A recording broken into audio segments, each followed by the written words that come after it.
Tom Allen. That doesn't mean you have to feel any pressure to be funny, Mariella, Tom. huge pressure. What a lovely introduction. Yes, I don't know what to say now. I mean, you went all the way back to 2005. I know. That's what When happens when you get to my age. You can easily go back that far. I still had hair. Yes.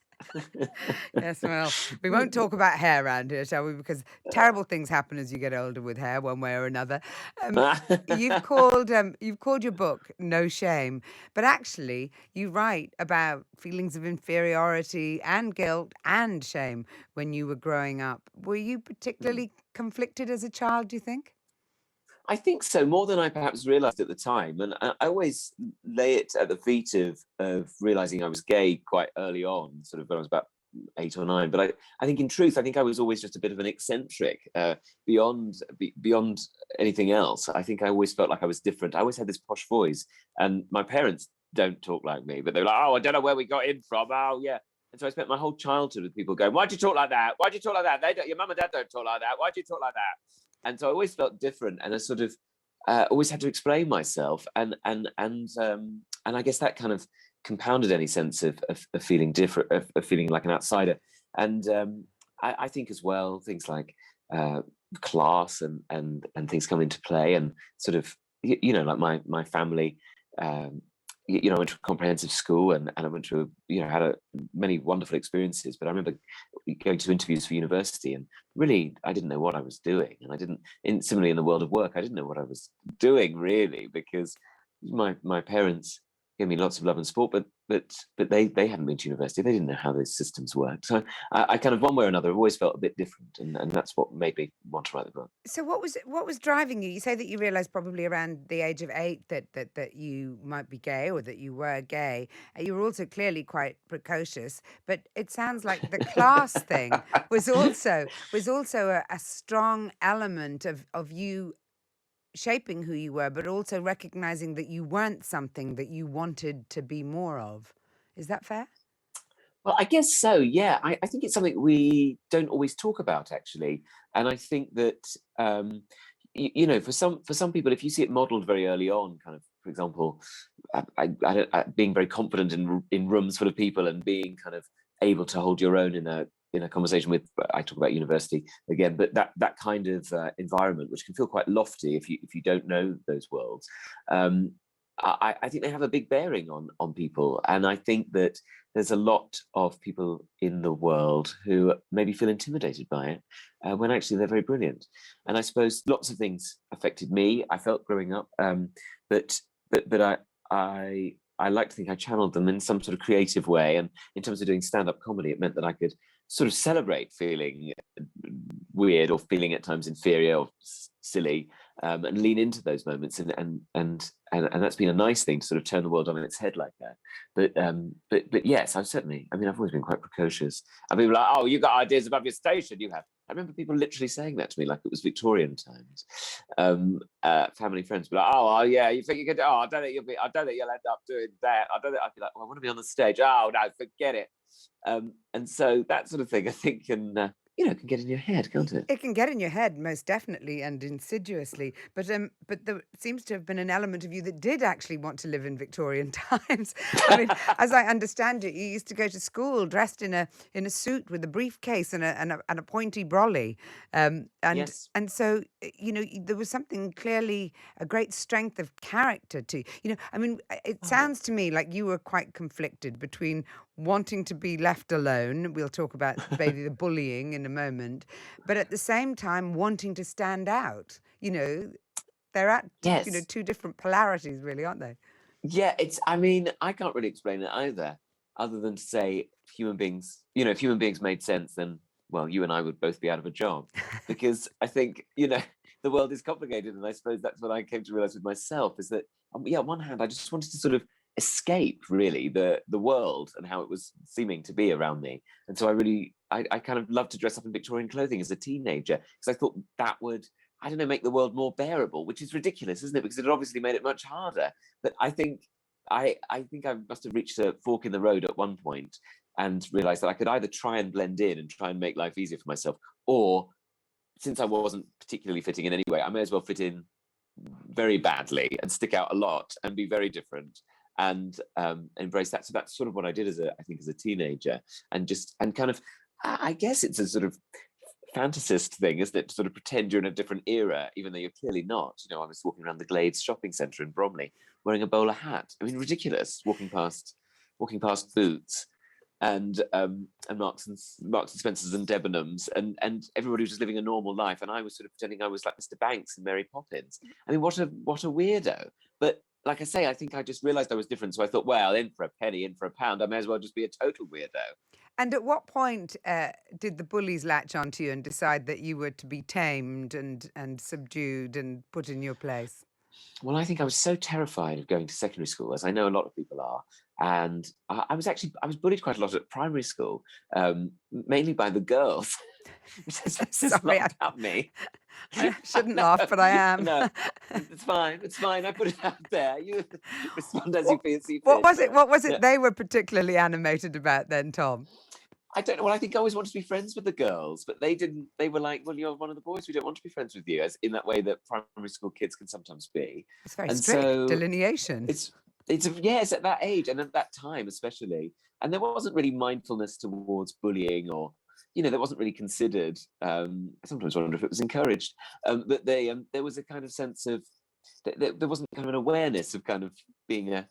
My parents were blessed with a flamboyant, sensitive child, and I think the schooling system wasn't really cut out for that. And yeah, so at primary school, I felt very different and often quite alone. And the idea of going to secondary school, where when you think about it, you basically are thrown in as a child in a huge place, a huge building with adults. In sixth form at my school, or year 11 as well, who were grown-ups compared to us in year 11, who were just children with oversized blazers on. And so I remember feeling very frightened when I went to secondary school and trying to blend in, trying not to stick out. But there's nothing I could do, even though I thought I was doing well. I wasn't, I wasn't able to blend in, because I always looked very smart in my blazer. Everybody else wanted to scruff theirs up or wanted to, have their tie halfway down their shirt, but I didn't want to do that. I wanted to look like a lovely smart boy that, the teachers and the dinner ladies would like. Because they were my friends. I love your devotion Yes. to smart and tidy. I mean, I've decided that if I ever have another party, which is very unlikely because it's just so much work, that I definitely have to be there, because as I gather it, Mariella, I'd love that. you go around afterwards and just tidy everything up, which is my least favorite activity. That's what I would do as a teenager. I would, as I got older, actually, the people in my year were much more welcoming to me, because I suppose they weren't really bothered about me. They were much more interested in the people they fancied, and so they were actually quite encouraging to me, which it sort of infuriated me more, because by that point I'd assumed an identity of being the outsider and being different. Yes, no one likes me, and then suddenly they were like, "Oh, we do quite like you." Oh, you go, no. "Oh, no, that's not how it's supposed to be." Blown your cover. That's it, yeah. So then I get invited to parties and I think, oh, I should go. I didn't know what to talk to people about. And I wasn't going to, drink cheap fizzy wines and, alcopops and get emotional about someone I fancied. I was too inhibited to do that. So I just sort of go around with a J-cloth and clean up the puddles of spilt beer and wonder why no one had bothered to do any canapes. But it was a strange way to be in Bromley in 1997. Well, you say that, but yes. I suppose you also had some role models in a way, because there is a latent creativity that does seem to emerge from seemingly dull suburbs. In fact, more often than not, the really great artists, among us, do emerge from places that might not seem obvious fecund breeding grounds. I mean, even from Bromley, you've got your Paul Weller, from Woking. You've got yes. Bowie and Susie Sue from Bromley. Yeah. Did you feel that there were other examples to follow? Did you feel that there were other people who'd escaped the sort of the alcohol pops and the dirty party rooms? I think, yes, I had realised that, and I guess, like I say, I sort of learned to embrace my feeling different, and actually it can be a strength and it can be a wonderful thing, but it takes time to trust yourself and to trust the world around you that it's okay to be different. And I as a teenager, was introduced to people like Alan Bennett and Noël Coward, and suddenly realised, oh, there's always been a sort of history of people feeling like they don't quite fit, and rather than trying to apologise for it, just lent into it and lent into, Alan Bennett kind of, rather than being ashamed of listening to all his all the conversations he'd overhear from his mother's friends growing up, he kind of celebrated them and turned them into monologues. And you sort of listen to things like Talking Heads, and you go, well, that's clearly been influenced by his being an outsider and having an ear for the unusual. And similarly, people like John Waters in America, kind of have lent into their suburban roots, and actually have realized that where they are is the right place to be. Who did you explore all those sort of cultural icons with? Where were you finding them? Did you have a great English teacher, or I mean, It's so true. It was exactly that. It was my mum has always been very much into comedy, so I've always kind of had an interest in sitcoms and unusual kind of, or not unusual, but like kind of lesser known comedians that my friends at school had never heard of, like Stanley Baxter, or even like watching like Kenneth Williams do monologues and stuff. So my mum, and also I had some fabulous English teachers, Miss Abbott, who got me into Alan Bennett, and Miss Brown, who got us into kind of Dennis Potter and people like that. And then I had a music teacher and a drama teacher who got me into Noël Coward, Miss Lyles and Miss Werry and Miss Butcher. So they were all like brilliant people that kind of allowing me to be different and to be myself. And that was such a lifeline for me. and what about your what about teenager. your teachers at the same time? Oh, sorry, not your teachers. Sorry, what about your parents? How did they cope with you? Well, there are times when, like, I think, like, my mum and dad wanted me to be a bit more, we'd be going to like a family barbecue, and I'd come down in like a double-breasted blazer, which you don't normally do when you're 11. And parents be like, oh, can't you just wear something normal? Come on, we're just going around their house. We're just going to sit in the garden. No one else is going to dress up. Just wear one of those nice T-shirts I bought you. And so I'd always be like, no, I like to dress like I'm, Going to sort play of driving my cricket. own yacht. Yeah, exactly. Like I'm at Henley, which we were not on the way to Henley, and had no, people don't wear boaters to go to a barbecue in Beckenham. Oh, can't you just? And then after a while, I think they gave up. Well, he is what he is. Well, if you want to wear it, wear it. Oh yeah, here we go. David Niven's coming down for dinner. But were they supportive? I mean, because obviously, I know that a lot of people who've experienced pain and bullying in school, make light of it because it's painful, and you don't want to create an enormous cart of baggage that you have to drag through your life. So you try and sort of chop it off and act like you're independent of it.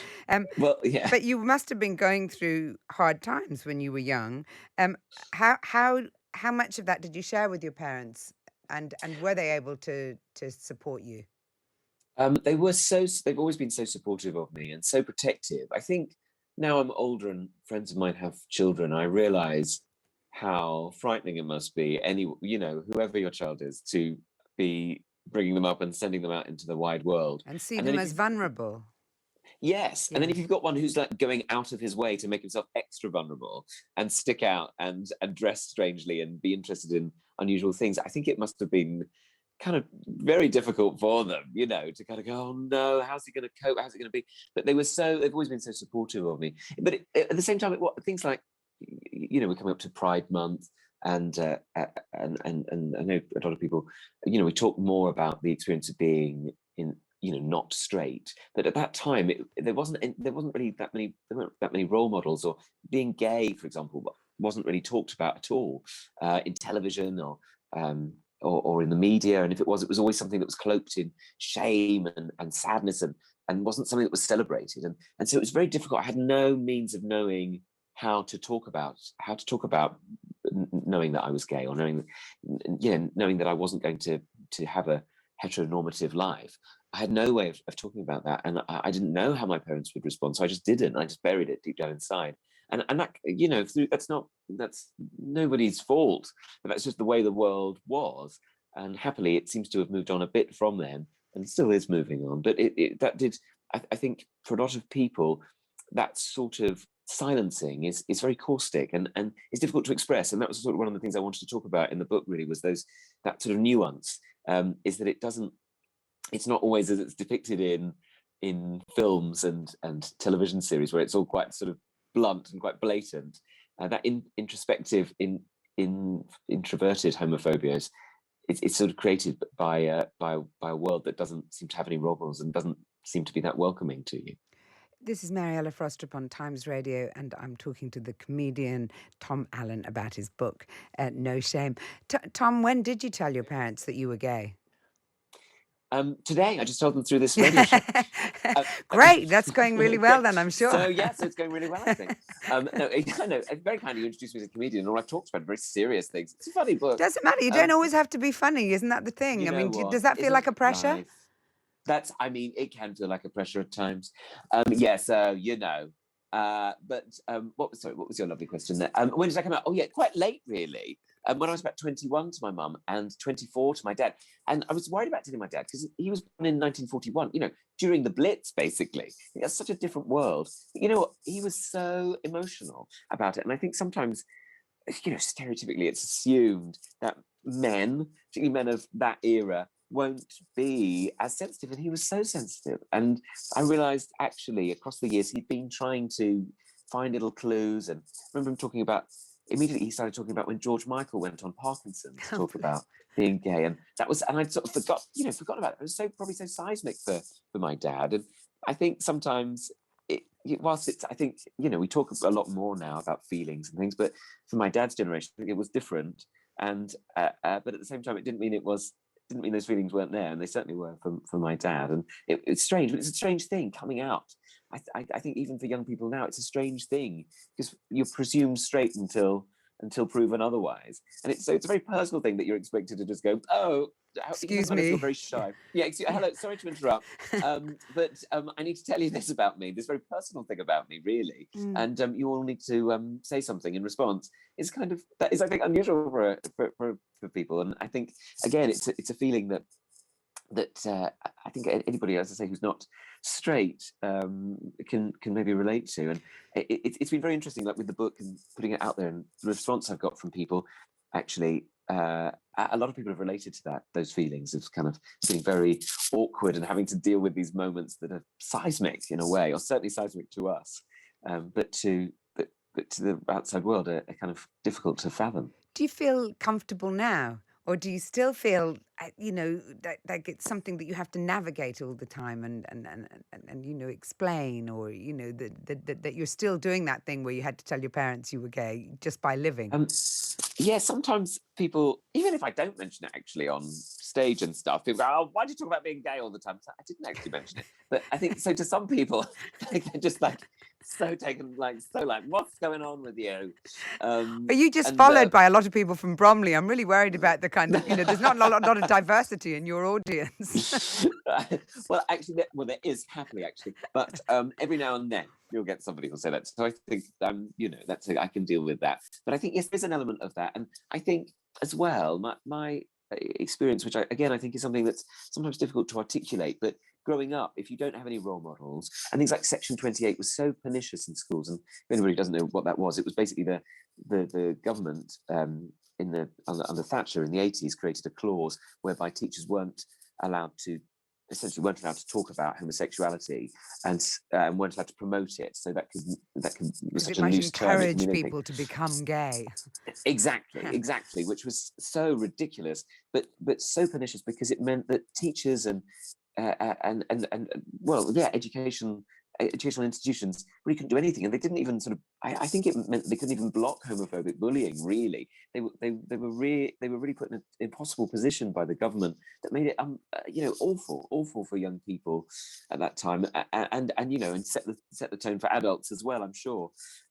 So that kind of messaging, although it was very subtle, I think that's one of the things that's really important to understand, is that sometimes those subtle messages can be very powerful, and I think they do kind of get into us, into our bones, and I think it takes a long time to shake off. And that's why I call the book No Shame, because it is a journey to try and understand that concept of shame, and how it can be a narrative in our heads of saying, I've often felt like I'm not, I don't know, that I'm somehow less than because of that messaging I received early on, and things like, it's like institutionalized homophobia, isn't it? In the same way. Well, I guess so. And if the world is saying, No, you're not entitled to the same rights as straight people. You're not entitled to get married. You're not entitled to join the military, for example. You sort of, you can't help but feel that you must be lesser, and that as I say, that narrative, I think, can get into a person's head, and I think that can be very difficult to shake off. And that's the importance of things like pride, and how, the celebration of them, whilst a celebration of pride, whilst acknowledging that complexity, is so powerful and so important. And that's why I've been very glad to hopefully be a vocal person, and I try and be a role model for anybody who's felt the same, and and has gone through that. And that was, again, another reason for writing the book. I think I've rather brilliantly left us about, I don't know, 3 minutes to talk about the whole rest of your career. So if you wouldn't mind helping me There's nothing to much, really. fast forward through A few it. gay Because jokes, a few gay jokes here and there, and that was it, really. no, because you started out as an actor, didn't you? I Oh. wondered when you realized comedy was going to be your thing, and how much all of the serious stuff that you've poured into this book is actually your fuel for your comedy. Because I mean, there's all kinds of different comedy, isn't there? But often the most Yes. effective is the stuff that makes you feel a little bit comfortable, makes you sit on the edge of your seat, makes you feel for the person who's allowing themselves to be that vulnerable. Do you think that that's your métier? Well, thank you. I feel very flattered to describe it as such. But I would say yes. I realized I thought I wanted to be an actor, but then I realized I don't really want to have to wait while other people say their lines. I quite like just doing my lines. And so then I thought, well, maybe a monologue is more up my street. And then stand-up became an option. But really, I mean, there weren't that many role models when I started. It was only kind of Victoria Wood who would stand there and tell jokes and tell stories. And it was still very blokey. But I decided that I wanted to tell stories, and I realized that what I loved were people who told stories about themselves. And my theory has always been that comedy is about making people feel less alone, because they laugh, people laugh because they go, oh, I thought I was the only one who felt like that, who felt strange and who felt vulnerable. Oh, I'm laughing out of relief and out of connection with the person. So I've always tried to seek to do that, and like to talk about the times that I felt really embarrassed or really silly, or there's kind of times when you really cringe at yourself. I've tried to talk about those openly, to bring them out into the open, so that if anybody else has ever felt like it, they go, oh, phew, I thought that was just me. Oh, it's okay, I'm going to be okay. So that's kind of, I try to have that as my as something that motivates me, and yeah, I hope I hope I've done that as much as possible. Another thing that particularly struck me as someone who left home at 15 and couldn't wait to get out the door is that you've barely left home. I mean, I understand you only recently got your own place after living with your I parents during I your know. 30s. Were you back in your teenage bedroom? How did that feel? I mean, was it a different Yes. experience to the one when you were a teenager? And and did you intend to keep going back there, at various points in your life? Or what's the Well, story here? the thing is, like, I realized I needed to save up to buy my own place. If I was going to ever have my own place, I thought I've got to do everything I can to do it. So I moved back home, like a lot of people have done for whatever reason. It's hard to get your own place. So I did that, and actually, I do get on well with my parents. And I realized as well, as I was saying, like, it became a source of a lot of comedy, not to openly just poke fun at my mum and dad, but also to sort of talk about the experience that I was going through and the experience of being in suburbia. So I didn't mind it. It's sort of unusual, but actually I kind of liked having that support base of having them there. I'm lucky I get on with my family. So, I feel very grateful for that. But now I'm on my own. I only live around the corner, but it is a bit strange. For example, I don't have any furniture, so I'm either lying down or standing up. I've got a bed, and that's it. Friends of mine would be like, "How are you getting on in a new house?" I was like, "Well, I don't feel very settled. Maybe I've done the wrong thing." They say, "We haven't got any furniture. What do you expect? You're exhausted." You mentioned that your mum loved comedy and introduced you to a lot of your Yes. favorite comedians. Does she find Yes. you funny? Do they come and see your shows? Yes, they've always come to see my shows, which has been lovely, although terrible when I was starting out. And comedy is a bit like learning to play the violin in public. Like, when you make mistakes, people really hear it, and but they've always been there for me. And I think my mum in particular has always kind of shared my outsider perspective on stuff, and always seen comedy as a means of kind of communicating with each other. I think there's a tradition of that in this country, of kind of, you make fun of yourself in order to kind of relay that you like somebody, or relay your Or your closeness. If you pain, can, or yeah, yeah. yeah. yeah, I think it's a very kind of interesting thing to like that. It's quite interesting, it's quite complex to go, you know, I don't know, to go like, oh, I was walking down the road and I fell over. I felt such an idiot. You don't say that. You say that to go, I want to show you my vulnerabilities. Please share in them with me. And people laugh because they go, yes, that is funny, you fool. But and I think that's been kind of a big thing for my mum and I, and also the other people I'm close with. Has always been about, it's not that people have to be funny, but just have to be, I think it's, well, for me, it's always been important that people can share their vulnerabilities and their moments of being silly. I think that's an important part of being a human being. Just finally, you are single, I think. Do you see a Ready to time? mingle, Do you yes. see a time when you'll be ready to mingle with just the one person for a while? Is that an aspiration? I guess so, but I've just bought these new pillowcases, and I don't want somebody else smudging them. It's hard to invite someone over if you haven't got a chair for them to sit in because it's kind of bed or That's nothing, isn't it? true. Like, would you like a seat on the floor? Yeah, it's very difficult. So I quite like being on my own, really. Maybe somebody else will come along who's as eccentric as I am, and that'll work out fine. But that's what they say, isn't it? You can't rush it. You can't hurry love. You So can't hurry love, but I bet there's another book in it if you do. stand by for that. Yes. Tom Allen, thank you so much for Thank joining me. you.